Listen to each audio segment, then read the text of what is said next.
का एक बार फिर से एके इंडिया यूट्यूब चैनल में। दोस्तों, जैसे कि आप सभी को पता है कि यूपीएससी का एग्जामिनेशन में लगभग 50 दिन बचे हुए हैं, तो इसमें करंट अफेयर को लेकर के काफ़ी ज़्यादा फियर है। तो अभी कैसे इसको हैंडल किया जाए, तो दोस्तों ये साइंस टेक का आपके सामने माइंड मैप है जो कि विजन आईएएस की पीटी 365 से बनाया गया है। तो और आप सभी को पता है कि विजन आईएएस का पीटी 365 बहुत ही इंपॉर्टेंट होता है। सारे विद्यार्थी जो है वो पढ़ते हैं हिंदी मीडियम का। खासतौर पे दोस्तों मैं आपको बता दूं, इस माइंड मैप का सबसे खास बात यह है कि ये आपकी हिंदी मीडियम में है। तो बिना ज़्यादा टाइम वेस्ट किए हुए आज के इस वीडियो को हम लोग शुरू करेंगे और देखेंगे कि नैनो टेक्नोलॉजी और भौतिक से संबंधित कौन सी महत्वपूर्ण घटनाएं जो है हुई है और ये करंट में न्यूज़ में रहा है। लेकिन दोस्तों, वीडियो में आगे बढ़ने से पहले आप लोगों से एक छोटा सा रिक्वेस्ट होगा, इस वीडियो को ज़रूर लाइक करिएगा, अपने दोस्तों के साथ ज़रूर शेयर कीजिएगा।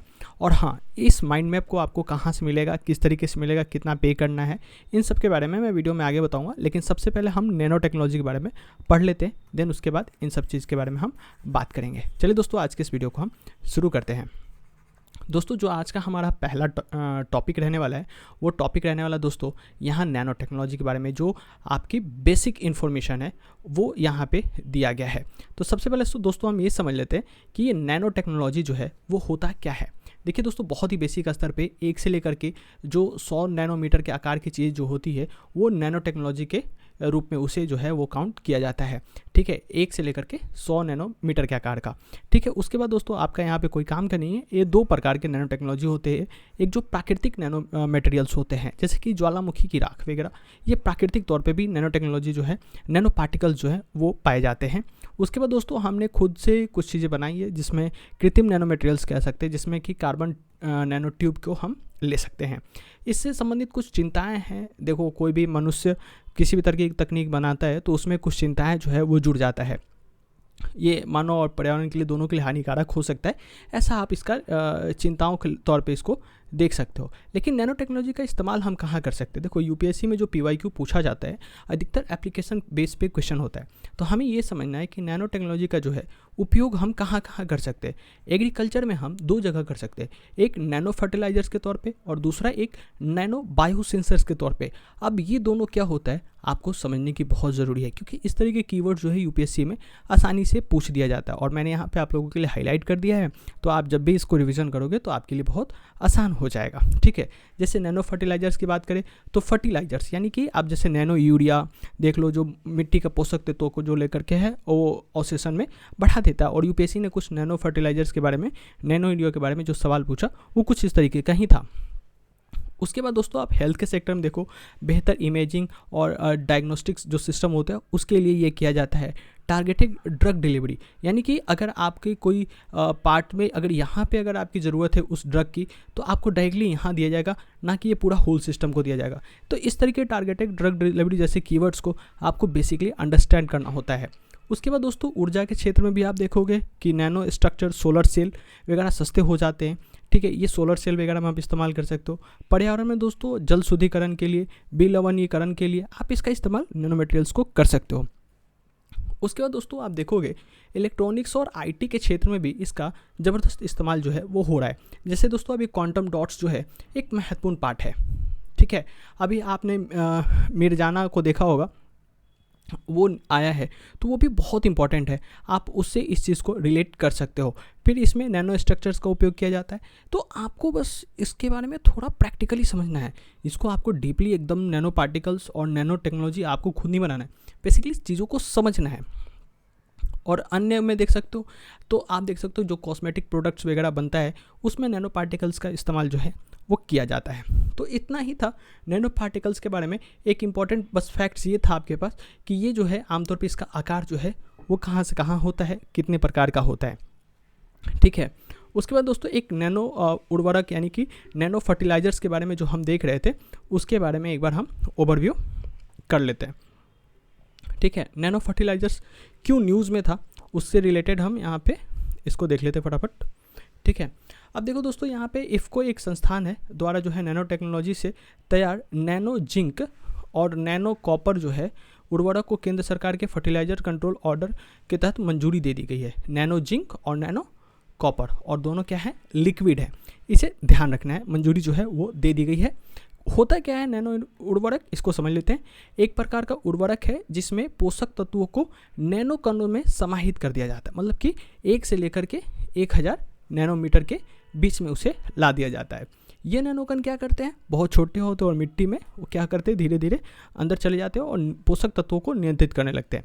ठीक है, इसमें मिट्टी के उर्वरक अपव्यय जो है वो कम हो जाता है, खपत जो उर्वरकों की होती है वो कम हो जाती है और टारगेटेड एक चीज़ें काम करने लगती हैं। फसलों में जिंक और कॉपर जैसे, ये तो आम बात है, इसमें कुछ खास है नहीं। अब देखिए दोस्तों, मुख्य पोषक तत्वों और उनके लाभ क्या हैं। जैसे अगर पौधे में अगर जिंक देते हैं, मिट्टी में जिंक देते हैं, तो क्या फ़ायदा होगा, उसे एंजाइम की कार्यप्रणाली बेहतर होती है, उसमें पौधे की वृद्धि और जो ग्रोथ है वो होता है। कॉपर से क्या बेनिफिट होता है, कई एंजाइमेटिक गतिविधियाँ जो हैं वो इसमें दिखाई जाती है और क्लोरोफिल निर्माण और बीज उत्पादन में ये काम करता है। ठीक है, कुछ अन्य महत्वपूर्ण पहले हम जैसे देखोगे, नैनो लिक्विड यूरिया की बात हम लोग करते हैं, ये तो बहुत महत्वपूर्ण है। ठीक है, नैनो लिक्विड यूरिया और nano liquid di ammonium phosphate. ठीक है, ये आपको ध्यान रखना है। आप देखोगे जो भी फर्टिलाइज़र वगैरह अब काम आने लगा है तो उसमें नैनो लगा करके, लिक्विड यूरिया वगैरह करके हम ज़्यादा से ज़्यादा उत्पादक बढ़ाने की कोशिश कर रहे हैं।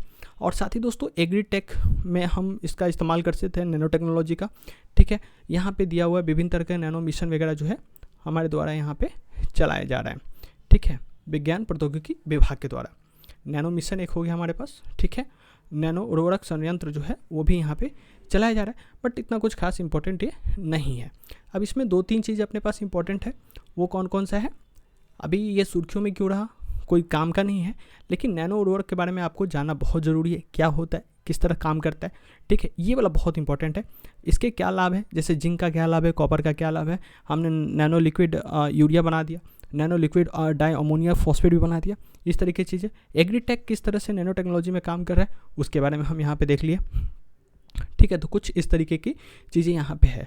ठीक है, कुछ और अन्य महत्वपूर्ण घटनाएं हैं, जैसे कि अगर मैं बात करूँ, यहाँ पे आपका दिया हुआ है, आप चाहो तो इस वीडियो को 2x की स्पीड पे देख सकते हो, ज़्यादा मुझे लगता है कि आसान पड़ेगा वो।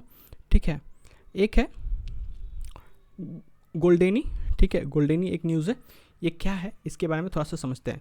वैज्ञानिक ने गोल्डेनी नामक एक सोने की सीट विकसित की है जो केवल एक परमाणु इतनी मोटी है। ये बहुत महत्वपूर्ण है थोड़ा सा, क्योंकि ये नैनो जैसा चीज़ है, बहुत पतली सीट है। ठीक है, एक एटम जितनी पतली ये सीट जो है वो बनी है। तो हमें सिंपली ये समझना है कि गोल्डेनी होता क्या है। इसे बनाने के लिए सबसे पहले टाइटेनियम कार्बाइड परतों के बीच एक सिलिकॉन जो है रखा गया है। ठीक है, फिर उसमें सोना भंडारित किया गया, जिससे सोने की एक एकल परत जो है तैयार हुआ। इससे हम सोना बनाने के लिए गोल्डेनी यानी कि गोल्ड बनाने के लिए हम इसका इस्तेमाल जो है वो लगभग कर रहे हैं। और ये भी नैनोमीटर में ही मेजर हो रहा है, बहुत छोटा है, बहुत नैनोमीटर में है इसका इस्तेमाल। ठीक है, व्यावसायिक रूप से उपलब्ध सोने की सबसे पतली 400 गुना पतली है, मतलब ये बहुत पतली है। ठीक है, ये गोल्डेनी हो गया। इसका संभावित उपयोग हम अलग अलग जगह पे कर सकते हैं। जल शोधन महत्वपूर्ण है, हाइड्रोजन उत्पादन में कर सकते हैं, और भी अन्य उपयोग जो है इसका हो सकता है। तो गोल्डेनी के बारे में हमें नॉर्मल पता होना चाहिए कि होता क्या है। ठीक है, उसके बाद दोस्तों एक आपके पास फ्लोरोसेंट नैनो डायमंड होता है। तो ये होता क्या है, फ्लोरोसेंट नैनो डायमंड के बारे में हम थोड़ा सा इसके बारे में देख लेते हैं। ठीक है, अब देखिए ये क्यों न्यूज़ में है, तो ऐसा कुछ काम का नहीं दिख रहा है, बट ये आप FND और फ्लोरोसेंट नैनो डायमंड के बारे में आप देख लो। एक कार्बन नैनो कण से बने हुआ है ये, मतलब फिर भी ये नैनो कण है क्योंकि हम नैनो टेक्नोलॉजी पढ़ रहे हैं, तो सारा लगभग इसी सेंस से आपको दिखना है। देखो अभी फ्लोरोसेंस होता क्या है इसके बारे में थोड़ा सा हम यहाँ देख लेते हैं। फ्लोरोसेंस के बारे में यहाँ पे दिया हुआ है, कुछ सामग्रियों का गुण है जो उच्च आवृत्ति के प्रकाश से विकिरणित होने पर कम आवृत्ति के प्रकाश का उत्सर्जन करता है। फ्लोरोसेंस जैसा काम करता है वो, इस तरह से आप फ्लोरोसेंस को यहाँ समझ सकते हो। उसके बाद इनका उत्पादन उच्च तापमान और उच्च दाब वाली प्रक्रिया से होता है। इसका उत्पादन हम कैसे कर सकते हैं, यह दिया गया। अगर हम हाई टेम्परेचर रखेंगे, टेम्परेचर हाई रखेंगे और प्रेशर हाई रखेंगे, तब ये उत्पादन जो है इसका होता है। इसका मुख्य ज्ञान क्या होता है, मुख्य गुण क्या है, गुण आपको याद रखना है प्रॉपर्टीज़ में। ये प्रकाश में स्थिर रहता है और जीवित प्राणियों के लिए विषाक्त नहीं होते हैं फ्लोरोसेंस वगैरह। ठीक है, तो ये देखना इसका उपयोग हम कहाँ कहाँ कर सकते हैं। तो इसका उपयोग अलग अलग सेक्टर में हम कर सकते हैं, जैसे इमेजिंग बनाने में, जैसे हाइड्रोलाइजेशन इमेजिंग बनाने में हम कर सकते हैं। सूक्ष्म पैमाने पे तापमान संवेदन के लिए हम कर सकते हैं। सहसंबंधी माइक्रोस्कोपी के तौर पे कर सकते हैं। लंबी अवधि के लिए कोशिकाओं उनके संततियों को ट्रैक करने में हम इसका कर सकते हैं। तो फ्लोरोसेंट के बारे में थोड़ा बहुत हमें पता होना चाहिए कि क्या होता है और कैसे काम करता है। ठीक है, एक हमारे पास और न्यूज़ है जो आपका नैनो टेक्नोलॉजी से संबंधित है, वो है दोस्तों पीजो इलेक्ट्रिक पॉलीमर के बारे में। पीजो इलेक्ट्रिक पॉलीमर के बारे में ये होता क्या है, इसके बारे में थोड़ा बहुत समझ लेते हैं। एक ऐसा पदार्थ है जो दबाव और खिंचाव के तहत विद्युत आवेश उत्पन्न करता है। ये ऐसा पदार्थ है ना, जब इस पर दबाव पड़ता है और खिंचाव पड़ता है तो इससे इलेक्ट्रिसिटी जो है वो निकल के आता है। ये काफ़ी हल्का होता है, ठीक है, इसमें लचीलापन बहुत ज़्यादा होता है, जिसके वजह से इलेक्ट्रिसिटी इसमें बनाना आसान हो जाता है, ठीक है। आसानी से प्रोसेस इसको जो है वो किया जा सकता है। उपयोग हम इसको सेंसर वगैरह में इस्तेमाल कर सकते हैं, चिकित्सा वगैरह में कर सकते हैं, उपभोक्ता इलेक्ट्रॉनिक्स में कर सकते हैं, और अलग अलग बहुत सारे यूज़ है जिसमें हम कर सकते हैं, ठीक है दोस्तों। तो ये आपका नैनो टेक्नोलॉजी से रिलेटेड 2-3 जो है आपका न्यूज़ था जो मैंने आप लोगों के साथ यहाँ पे शेयर किया। और जैसे मैंने आपको वीडियो के शुरू में बताया था कि हमें नैनो टेक्नोलॉजी पढ़ने के बाद हम देखेंगे कि इसे आप लोग कैसे प्राप्त कर सकते हो, कैसे आप लोगों को तक ये जो है चीज़ें पहुंच सकती है। तो दोस्तों इसके लिए क्या करना होगा, आपको डिस्क्रिप्शन में एक लिंक दिया गया होगा, ठीक है। डिस्क्रिप्शन में जो लिंक दिया गया वो एक टेलीग्राम ग्रुप का है, और वो AK इंडिया टेलीग्राम ग्रुप है, ठीक है। यहाँ पे आप ज्वाइन होना। अब देखो ये दोस्तों अलग अलग सब्जेक्ट का आपके पास PT 365 है, जिसमें कि पॉलिटी है, उसके बाद आपको इकोनॉमिक्स है, आर्ट एंड कल्चर है, उसके बाद दोस्तों आपको इन्वायरमेंट का है, आपका साइंस टेक का है, आपका IR का है, ठीक है। कुछ ऐसे सब्जेक्ट हैं जिसको बनाना मुश्किल ही है। जैसे कि अगर मैं IR कहूँ तो मैपिंग न्यूज़ में आप क्या देखोगे, आपका मैप यहाँ से मिल जाएगा, आप चाहो तो खुद ही इसको कर सकते हो। लेकिन दोस्तों polity, environment, art and culture, economics और साइंस टेक, इन सब का हमने इसी तरीके से एक माइंड मैप हमने बनाया है, और उसको जो इम्पॉर्टेंट कीवर्ड है उसको हमने हाईलाइट करा है। जिस भी स्टूडेंट को लगता है कि हमें ये चाहिए, तो मैंने क्या करा है, इसी टेलीग्राम ग्रुप में एक सैम्पल पेपर भी मैंने डाल दिया है। आप लोगों को मानो अभी तक आपने करंट अफेयर को कवर नहीं करा है तो अभी भी आपके पास समय है, लगभग 50 दिन का समय है। आप चाहो तो इस सैम्पल पेपर का देख लो। और मैंने ऑल सब्जेक्ट के लिए ये मैंने 249 जो है प्राइस रखा है, बहुत ही मिनिमम प्राइस है आप लोगों के लिए, ठीक है। तो आप इसे बाय कर सकते हो यहाँ से, और जैसे ही आप पेमेंट करोगे तो आपको एक QR कोड दिया जाएगा, आप उस पर पेमेंट करोगे और आपका जो ये जितने भी डॉक्यूमेंट्स हैं वो आपको भेज दिया जाएगा आपके टेलीग्राम पे, ठीक है। तो ये चीज़ है जो कि मैंने आपको आपके साथ शेयर करना था। तो उसके बाद दोस्तों और भी कुछ आर्टिकल्स है, जैसे कि आप चाहो तो यहाँ से देख सकते हो। ये छोटा सा इन्फॉर्मेशन था जो बताना बहुत ज़रूरी था, ठीक है। अब देखो दोस्तों यहाँ पे एक आर्टिकल है आपका हिग बोसोन्स को लेकर के, ठीक है। तो ये हिग बोसोन होता क्या है इसके बारे में हमें जानना है, ठीक है। हिग बोसोन के बारे में हमें जानना है। तो ये सुर्खियों में क्यों रहा, क्योंकि इसमें अभी नोबेल पुरस्कार जो है विजेता भौतिक विज्ञानी पीटर हिग्स का जो है निधन हुआ है। तो ये एक वैज्ञानिक का अभी डेथ हुआ है, तो थोड़ा सा उनसे रिलेटेड है हिग बोसोन, तो ये थोड़ा इंपॉर्टेंट हो जाता है। पीटर हिग्स के बारे में यहाँ पे दिया हुआ है, कोई ज़्यादा ऐसा खास काम ऐसा तो नहीं है कि इसके बारे में थोड़ा जानना है, लेकिन यहाँ पे हम जान सकते हैं सन के बारे में, बहुत इंपॉर्टेंट, यूपीएससी ने पहले भी पूछ रखा है इसके बारे में। तो थोड़ा सा आपको ध्यान देना है कि लार्ज हाइड्रोजन कोलाइडर होता क्या है, ठीक है। तो ये आपको समझना है कि किस तरह से फंक्शन करता है। तो इसके लिए आप क्या करना, गूगल पे इसकी एक कोई भी इमेज जो है आप देख लेना, ठीक है। इमेज आप देख लोगे तो आपको ऐसा कुछ कंस्ट्रक्शन दिखाई देगा, बहुत लंबा चौड़ा कंस्ट्रक्शन है, 2-2.5 किलोमीटर का ये लंबा बनाया हुआ है, इसमें 2 पार्टिकल्स को टकराया जाता है। तो ये सब फंक्शन आपको वहाँ देखने को मिल जाएगा, और यूपीएससी कुछ इसी तरीके के सवाल पूछेगा जो आप अपने दिमाग में याद रख पाते हो, ठीक है। तो ये माइंड मैप का खास बात यही है कि आप विजुलाइज चीज़ों को बहुत आसानी से जो है कर पाओगे, ठीक है। उसके बाद यहाँ पे हिग्स फील्ड और मौलिक कणों के बीच में, द्रव्यमान के बीच कुछ संबंध के बारे में बताया गया। इतना हमें नहीं पढ़ना होता है, हम बेसिकली चीज़ों को पढ़ते हैं साइंस टेक में, ठीक है। और देखो अब हिग्स बोसोन हमें जानना है, ये बहुत ही इंपॉर्टेंट है VVI, इसे आप जान सकते हो। हिग्स बोसोन क्या है, एक गॉड पार्टिकल इसको कहा जाता है, फंडामेंटल कण जो है पार्टिकल्स है उसे कहा जाता है।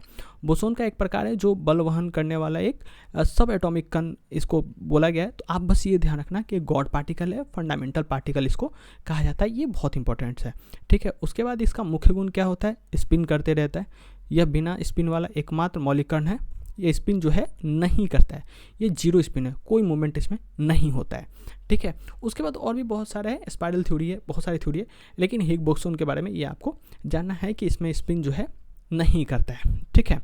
बाकी तो इसमें कोई और काम का मुझे नहीं लगता है कि आपको जो है इसमें पढ़ना चाहिए।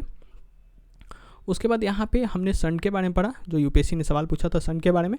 तो इसका एक बेसिकली हमें हेडक्वार्टर पता होना चाहिए, कहाँ है, स्विट्जरलैंड में है इसका हेडक्वार्टर, ठीक है। इसका स्थापना वगैरह कोई काम का नहीं है। हाँ, उद्देश्य आप ध्यान रख सकते हो क्योंकि यूपीएससी का एक फेवरेट टॉपिक है उद्देश्य, और सदस्य में भारत भी एक इसका मेंबर है, इसे आपको ध्यान रखना है। उसके बाद दोस्तों प्रमुख उपलब्धियां में आपका कोई काम का मुझे नहीं लगता है कि इसमें कुछ ज़्यादा देखना है। उपलब्धियां में वही है कि ये कभी कभी आता है न्यूज़ में कि हाँ इसे मंजूरी दे दी गई है, फिर पता चलता है कि इसे मंजूरी से रोक दिया गया, बहुत सारा है। अभी ऐसा कुछ खास इसमें नहीं है कि आप उसको ध्यान दें, ठीक है। एक मौलिक कण के बारे में है आपका, ठीक है। मौलिक कण के बारे में जो कॉन्सेप्चुअल नॉलेज है वो यहाँ पे दिया हुआ है, ठीक है, ओके।